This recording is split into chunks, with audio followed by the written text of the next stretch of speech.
India recent டைம்ல operation சிந்தூரை வெற்றிகரமா முடிச்சாங்க. அதுக்கு முக்கியமான முதல் காரணம்னா நம்முடைய பிரம்மோஸ் ஏவுகணை.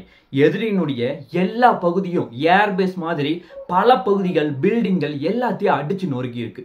ஆனா அதற்கான செலவு அப்படிங்கிறது நம்ம நாட்டு பட்ஜெட்ல ரொம்ப அதிகம்.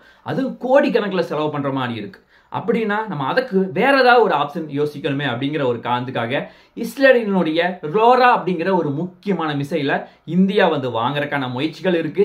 இல்ல நம்ம இந்தியாவிலேயே 2 பேரும் கூட்டு சேர்ந்து தயாரிக்கலாம் அப்படிங்கிற இன்னொரு டிஸ்கஷனும் இருக்கு. உண்மையாவே இந்தியா இந்த இஸ்ரேலினுடைய லோரா மிசைலை வாங்கினா நமக்கு எவ்வளவு பெரிய நன்மை கிடைக்க போகுது, வருங்காலத்துல இந்த பிரம்மோஸ் ஈக்குவலா இந்த லோரா மிசைல் இருக்குமா, இந்த மாதிரி பல கொஸ்டின் நம்ம கிட்ட இருக்கு. அதற்கான விடையா தான் இன்னைக்கு இந்த வீடியோ எடுக்க போகுது. வணக்கம் நண்பர்களே, welcome back to Goldwell official channel. First நம்ம பார்க்க போற ஒரு முக்கியமான விஷயம், இந்தியா ரீசன்ட் டைம்ல இஸ்ரேலினுடைய லோரா அப்படிங்கிற ஒரு முக்கியமான மிசைலை வாங்குறதுக்கான முயற்சிகள் நடக்குது.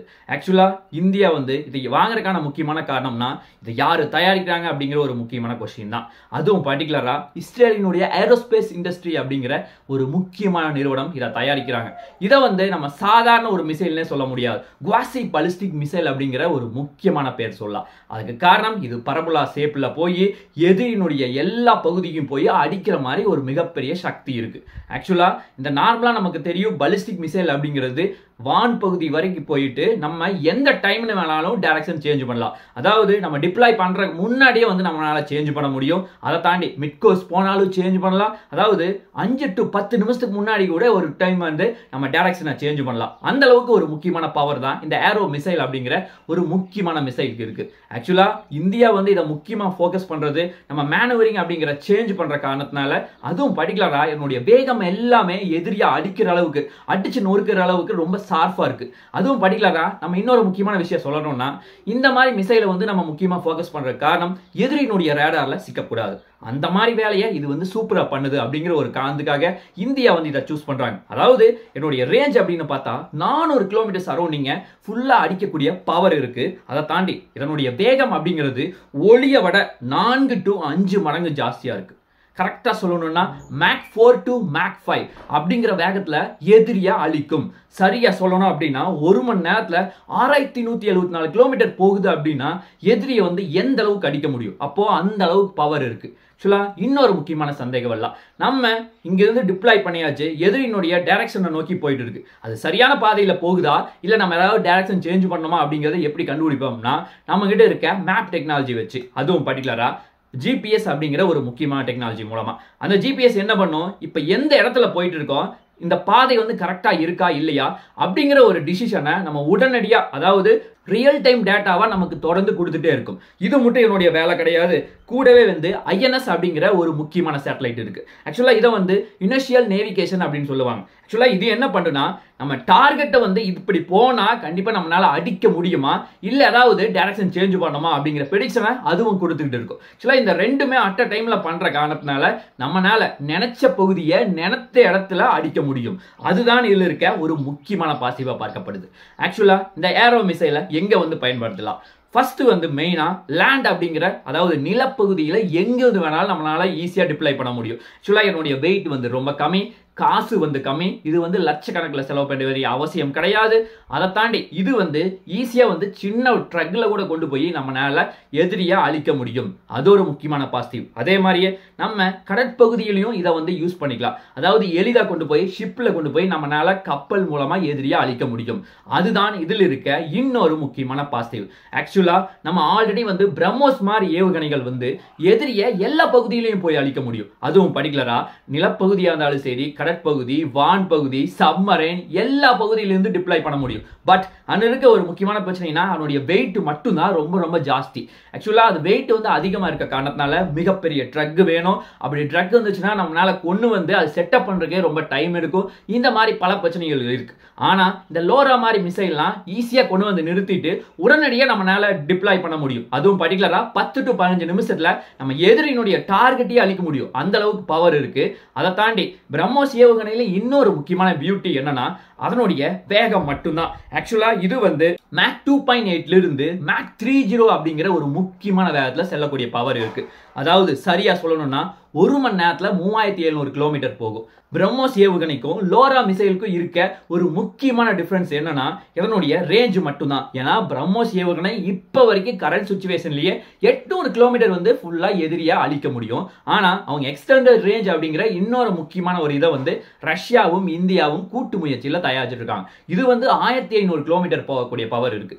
ஆக்சுவலா இவ்வளவு டிஃபரன்ஸ் இருக்க காரணத்தினால இந்தியா வந்து பிரம்மோஸ் ஏவுகணை யூஸ் பண்ணலாம் அப்படிங்கிற ஒரு சைடு யோசிச்சாலும் காஸ்ட் வைஸ் பார்த்தா, அதாவது நம்ம டிஃபென்ஸ்க்கு பெரிய லெவல்ல பட்ஜெட் காசு கொடுக்குறாங்களா அப்படின்னு கேட்டா நிச்சயமா கிடையாது. ரொம்ப ரொம்ப கம்மியான அளவில் தான் கொடுக்குறாங்க. அப்படின்னா நம்ம வந்து சீப்பையும் யோசிக்கணும், பெஸ்டாவும் யோசிக்கணும். அப்படின்னா நமக்கு அடுத்த ஆப்ஷன் வர்றது இந்த லோரா மிசைல். ஆக்சுவலா லோரா மிசைலை இந்தியாவில் தயாரிக்கலாமா? கண்டிப்பா இந்தியாவில் தயாரிக்க முடியும். அதுவும் பர்டிகுலரா BDL அப்படின்னு சொல்லப்படக்கூடிய பாரத் டைனமிக்ஸ் லிமிடெட் நிறுவனம் கூடவே வந்து இஸ்ரோ ஏரோஸ்பேஸ் இன்ட்ரி அவங்கள வந்து இந்தியாவுக்கு வந்து 2 பேரும் சேர்ந்து நமக்கு தயாரிச்சு கொடுக்க போறாங்க. அப்படி தயாரிச்சா நம்மனால லட்சக்கணக்கிலேயே நம்ம வந்து இந்த பிரச்சனையை முடிக்க முடியும். கோடி கணக்கில் செலவு பண்றது பெருசா இல்ல லட்சக்கணக்கில் செலவு பண்றது பெருசா? கண்டிப்பா லட்சக்கணக்கில் நம்மனால காசு வந்து உள்ள போட்டு ஈஸியா வந்து பெரிய லெவல்ல growth காட்ட முடியும். அதுவும் பர்டிகுலரா சைனா பாகிஸ்தான் 2 நாட்டையுமே அடிக்கிறதுக்கு இது ஒரு மிகப்பெரிய ஆப்பர்ச்சுனிட்டியா நமக்கு லோரா மிசைல் நமக்கு கொடுக்குது. அதே மாதிரி இந்த லோரா மிசைல் எவ்வளவு துல்லியமா எதிரியை அழிக்க முடியும்? சரியா சொல்லணும்னா 10 மீட்டர் துல்லியமா எதிரியா அழிக்கக்கூடிய பவர் இருக்கு. ஆனா பிரம்மோஸ் ஏவுகணைய 1 மீட்டர் துல்லியமா அது அழிக்க முடியும். இந்த லோரா மிசைல வார்கெட் வந்து எந்த அளவுக்கு எதிரியை அழிக்க முடியும் அப்படின்னா 570 கிலோ வந்து எடையை சுமந்துட்டு போகும். அதுவும் பர்டிகுலரா எரிபொருளை கொண்டு போய் எதிரியினுடைய முக்கியமான பகுதிகள் அடிக்க முடியும். அதுவும் முக்கியமா எதிரியினுடைய பில்டிங் எல்லாத்தையுமே சுக்குநூறாக்க முடியும். அதை தாண்டி பங்கஸ் எல்லாத்தையுமே நாசம் பண்ண முடியும். கமாண்ட் போஸ்ட் ஆகட்டும், ரேடார் ஸ்டேஷன் ஆகட்டும், இது எல்லாமே எந்த பகுதியில் இருக்கும்? பார்டர்ல இருந்து 50ல இருந்து 100 கிலோமீட்டர் சரௌண்டிங்ல இருக்கும். ஆக்சுவலா அப்படின்னா நம்ம லைன் ஆஃப் ஆக்சுவல் கண்ட்ரோல் பகுதியில இருந்தும் அடிக்கலாம், அருணாச்சல பிரதேசல இருந்து அடிக்கலாம், இல்ல இந்தியன் நேவில இருந்து அடிக்கிறனாலும் அடிக்கலாம். இந்த 3 ஆப்ஷன்ல ஏதோ ஒன்று சூஸ் பண்ணிட்டு நம்மளால அடிச்சோம்னா இந்த முக்கியமான எல்லா சரௌண்டிங் கவர் ஆகும். அது மட்டும் என்னுடைய பியூட்டி கிடையாது. ஆக்சுவலா இது வந்து நிலத்துக்குள்ளேயே போய் அடிக்கிற அளவுக்கு இதுல முக்கியமான வார்கெட்டும் இருக்கு. ஆக்சுவலா இதன் மூலமா ஏர்பேஸ்னுடைய முக்கியமான ஹேங்கர் எல்லாத்தையுமே நாசம் பண்ண முடியும். அதே மாதிரி மலைப்பகுதியில நிறைய வந்து டனல் வந்து ரெடி பண்ணியிருப்பாங்க. அந்த மாதிரி பகுதியை டோட்டலா வந்து நாசம் பண்ண முடியும். பங்கஸ் எல்லாத்தையுமே நாசம் பண்ண முடியும். அதுவும் பர்டிகுலரா அண்டர் கிரவுண்ட்ல நிறைய வந்து உள்ள பதுக்கி வச்சிருப்போம். எல்லாத்தையுமே இந்த மாதிரி வார்கெட் மூலமா எதிரியா அழிக்க முடியும். அதுதான் இதுல இருக்க ஒரு முக்கியமான பாசிட்டிவா பார்க்கப்படுது. ஆக்சுவலா இப்போ இந்தியாவும் இஸ்ரேலும் கூட்டு சேர்றாங்கன்னு வச்சுக்கோங்க, ஒரு முக்கியமான மிசைலை தயாரிக்கிறாங்க அப்படின்னா நம்மனால அதைவே வந்து வெளிநாட்டுக்கு எக்ஸ்போர்ட் பண்ண முடியுமா அப்படின்னு கேட்டா நிச்சயமா கிடையாது. ஏன்னா இந்தியா வந்து MTCR அப்படிங்கிற ஒரு முக்கியமான ரூல்ஸ்ல நம்ம வந்து ஜாயின் பண்ணியிருக்கோம். நம்ம 2016ல ஜாயின் பண்ணியிருக்கோம். ஆல்ரெடி இந்தியாவும் ரஷ்யாவும் கூட்டு முயற்சியில பிரம்மோஸ் ஏவுகணை தயாரிக்கிறாங்க. அதுல வந்து பர்டிகுலர் ரேஞ்ச் இருக்கிறது மட்டும் தான் வெளிநாட்டுக்கு அனுப்ப முடியும். அதுவும் பர்டிகுலரா கரெக்டா சொல்லணும்னா 300 கிலோமீட்டர் ரேஞ்சுக்கு உள்ள இருந்துச்சுன்னா எந்த ஏவுகணை வேணாலும் வெளிநாட்டுக்கு அனுப்பலாம். அதை தாண்டி பேலோடு வந்து ஜஸ்ட் வந்து ஒரு 700 கிலோ மட்டும்தான் இருக்கணும். இது 2 ரேஞ்சுமே நம்ம அவங்க சொல்ற ரூல்ஸ்குள்ள இருந்தா மட்டும்தான் நம்ம வந்து வெளிநாட்டுக்கு எக்ஸ்போர்ட் பண்ண முடியும். அது வந்து மிகப்பெரிய அளவுல இருந்துச்சுன்னா எக்ஸ்போர்ட் பண்ண முடியாது.